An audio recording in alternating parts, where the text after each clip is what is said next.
이 영상은 AI 성우의 음성을 활용하였으며 주요 브리핑 내용을 사전에 요약해 안내드립니다. 제49차 국무회의 주요 내용에 대해 강유정 대변인이 브리핑합니다. 강유정 대변인입니다. 제49회 국무회의 관련해서 결과 브리핑하겠습니다. 이재명 대통령은 오늘 오전 제49차 국무회의를 주재했습니다. 오늘 회의에서는 2026년 경제성장 전략 주요 골자에 대한 현안 토의와 함께 4건의 부처 보고가 진행됐고, 이어 대통령령안 7건, 일반안건 7건, 보고안건 1건이 심의 의결됐습니다. 특히 대통령령안 7건 중에는 이재명 정부의 국정과제와 관련된 법령 개정 3건이 포함됐습니다. 재생에너지 중심 대전환 구축과 관련된 신재생에너지법 시행령, 아동 청소년의 건강한 성장 및 다양한 가족 지원을 위한 학교 밖 청소년법 시행령, 정비사업 공공성 강화를 위한 도시정비법 시행령이 통과됐습니다. 또한 기후에너지환경부가 보고한 2035 국가 온실가스 감축 목표안 NDC도 2018년 대비 최소 53%에서 최대 61%로 확정됐습니다.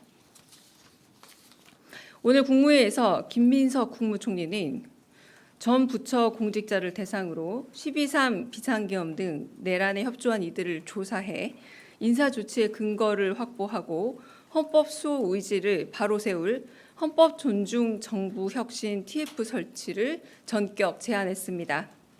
이에 이 대통령은 내란 책임은 관여 정도에 따라서 형사 처벌과 행정 책임 혹은 인사 조치를 해야 할 사안이 있다면서 특검에 의존할 게 아니라 독자적으로 해야 할 일이라고 크게 공감했습니다.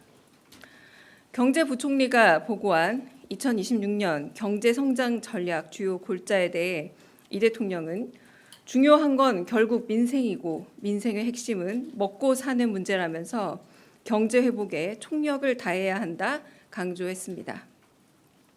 특히 식품 관련 물가 안정이 정말 중요하다면서 대기업들이 독과점적인 지위로 물가를 올리고 서민들의 부담을 가중시키는 행위를 철저하게 관리하고 통제해달라 당부했습니다.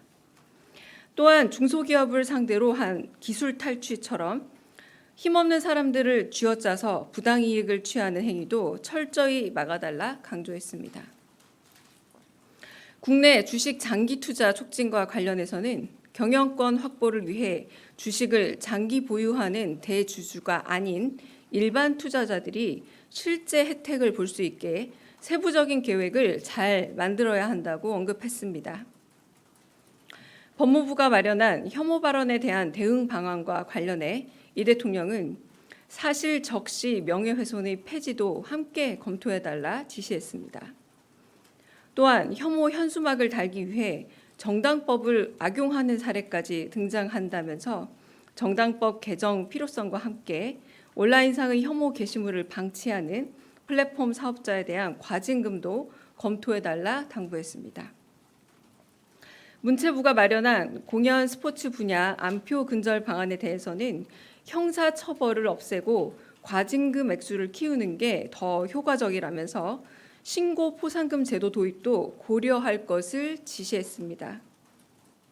오늘은 특별히 대통령의 모두 발언과 현안 토의, 부처 보고 외에도 일반 안건과 보고 안건을 심의 의결하는 전 과정이 생중계됐습니다. 대한민국 정부 사상 최초로 국무회의의 거의 모든 과정이 공개된 것입니다. 이는 국가의 주요 의사결정 항목과 과정을 국민께 투명하게 공개하고 국무위원들의 책임성을 높이겠다는 이재명 대통령과 국민주권 정부의 철학을 보여주는 조치 중 하나입니다. 이상입니다. 네, 먼저 국무회의 관련된 질의 먼저 받겠습니다.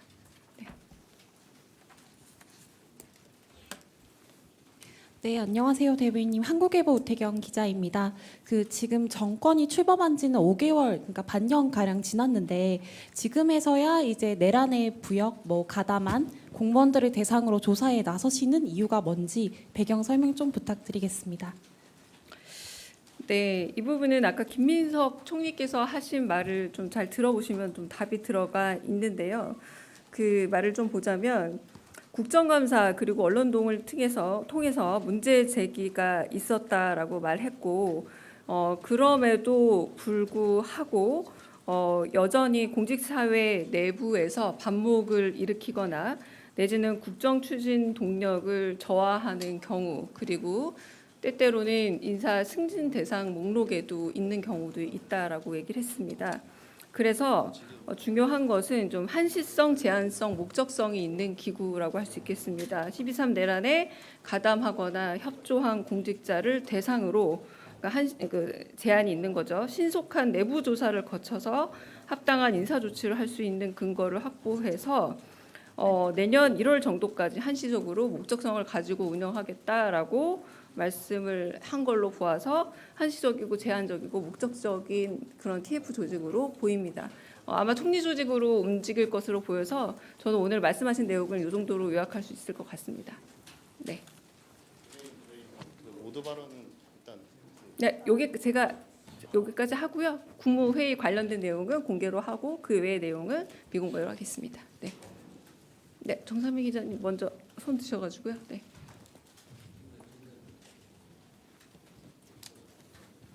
예, 대변인님 MBC 정상빈입니다. 방금 기자님 질문한 것과 맥락이 닿아 있는데요. 사실 좀 뚜렷하게 책임을 질 만큼 지난 비상기업 과정에 협조하거나 가담한 경우에는 이렇게 TF라는 형태를 취하면서 걸러내지 않더라도 어느 정도 작용이 기능할 것 같은데, 그러니까 대통령실 내부에서 이런 내란 협조 공직자의 인사나 이런 내란 동조 세력에 대한 검증이 안 됐다는 공감대가 좀 있었던 건지, 그리고 그런 게 있었다면 구체적으로 좀 소개해 주실 만한 지적이 나온 사례들이 있었는지도 같이 한번 여쭤봅니다. 대통령실 내부 혹은 구체적 사례 얘기라기보다 아까 말씀드렸던 것처럼 내란에 동조 혹은 가담했던 정도도 살펴봐야 되겠고요. 이제 아무래도 이제 인사의 문제일 경우에는 이 부분에 있어서 이제 점검이 필요한데 그 점검 작업을 하겠다라는 말로 비칩니다. 이제 그 말씀 그대로 제가 인용하자면 내란에 가담한 사람이 승진 명부에 있거나 공직사회 내부에 반목을 일으키거나 국정 추진 동력을 저하시키는 우려가 있다. 이 부분에 대해서 그러므로 이런 협조한 공직자들은 내부 조사를 통해서 인사 조치를 할 수 있게 하겠다라는 부분이니까요. 일단 이 내부 조사를 거쳐야만 드러날 수 있는 부분이 아닐까 싶습니다. 네. 네. 죄송합니다. 아까 먼저 손 드셔가지고요. 네. 네, CBS 이준규입니다. 네. 지금 한시적 조직이라고 이제 말씀을 하셨는데, 네. 그러니까 내란 행위에 가담한 형태가 이제 각 부처마다 아마 업무 특성 때문에 굉장히 다양할 거고, 그래서 그거에 대한 기준을 정하는 부분이나 이런 거를 총괄적으로 총리실에서 아마 하시겠다는 걸로 저는 이해를 했는데요. 그런 작업들이 아까 총리 말씀으로는 이제 설 연휴 전에까지 이제 결과물을 내겠다고 말씀하셨는데 그게 가능할 수 있는지가 일단 궁금하고, 그래서 네. 그리고 만약에 이제 그게 안 됐을 경우에는 TF 가동을 좀 더 그 이후로도 연장해서 하신다거나 이런 부분까지 좀 고려를 하시는지 좀 궁금합니다. 네, 그건 일단 총리실에 여쭤봐야 될 항목인 것 같고요. 그러니까 저는 이제 총리의 말을 이제 대신해서 요약해서 전달하는 거고, 대통령께서 거기에 대해서 동의를 했다라고 하는 부분입니다. 그러니까 여기 말씀하신 것처럼 1월 정도까지 설 전에 결과를 내겠다라고 오늘 회의 내용에서 그렇게 나왔고, 그 내용을 저는 전달드리는 거고, 요거는 총리실에서 운영될 TF이기 때문에 앞으로는 총리실에서 좀 더 자세한 내용은 밝히지 않을까 싶습니다. 네. 네, 뉴스원 한재중 기자인데요. 네. 이제 인사 조치도 언급을 해주셨거든요. 근데 각 부처 정기 인사 시즌이 보통 이제 연초에 이루어지는데 이 TF의 이제 조사 기간도 1월까지라고 하셔서, 그럼 지금 진행이 되는 인사 관련 각 부처마다 인사 관련 좀 그런 업무를 스톱을 해놓고 이게 끝나면은 인사를 할 수도 있는 건지 어떻게 하시겠다는 건지 궁금합니다. 네, 제가 다시 말씀드릴 수밖에 없는데 제가 오늘 총리가 말씀하신 그 내용에 대해서 다시 전달드리는 거지 이건 총리 산하의 TF이기 때문에 자세한 운용 방식이라던가 이런 부분들은 총리실에 여쭤보는 게 맞을 듯합니다. 네. 네. 네, 안녕하세요. 뉴스원 한병찬입니다. 지난 7일에 이제 강훈식 실장님이 국회 운영위원회 국정감사에서 김영배 의원님이 이제 이 내용으로 질의를 했었거든요. 내란 당시 전 부처 공무원들이 역할을 한 것에 대해 조사가 필요하다고 말씀을 하셨고 강훈식 실장님께서도 동의한다면서 이제 그런 조직이 필요하면 발족을 하겠다라고 이제 그때 대답을 하셨는데 그러면 이때 강훈식 실장님이 대답을 하시고 김민석 국무총리와 이제 협의를 해서 총리실에서 발족하기로 한 건지 아니면 대통령실에서도 따로 또 준비를 하는 건지 궁금합니다. 그 점은 강훈식 비서실장이 말씀하시는 대통령실에서 이제 검토 중이다라고 대답을 들었고요. 이제 오늘 총리께서 말씀하신 헌법 존중 정부 혁신 TF 같은 경우는 이제 정부와 한편으로는 말 그대로 각 부처의 내용을 말씀하시는 것 같습니다. 그래서 이 부분이 강훈식 실장께서 말씀하신 그때 운영위에서 말씀하신 내용과 동일한 조직인지는 제가 좀 더 확인을 해봐야 될 것 같습니다. 네. 네. 네, 대변인님 JTBC 이승환입니다. 아까 총리실의 구체적인 내용은 물어봐 달라고 말씀은 주셨습니다만 궁금한 내용이 조사 대상이 되는 그 부처가 군 외에 국정원이나 행안부, 경찰, 외교부 이런 것들 좀 어떻게 조사 대상이 좀 될 예정인지 말씀 부탁드리겠습니다.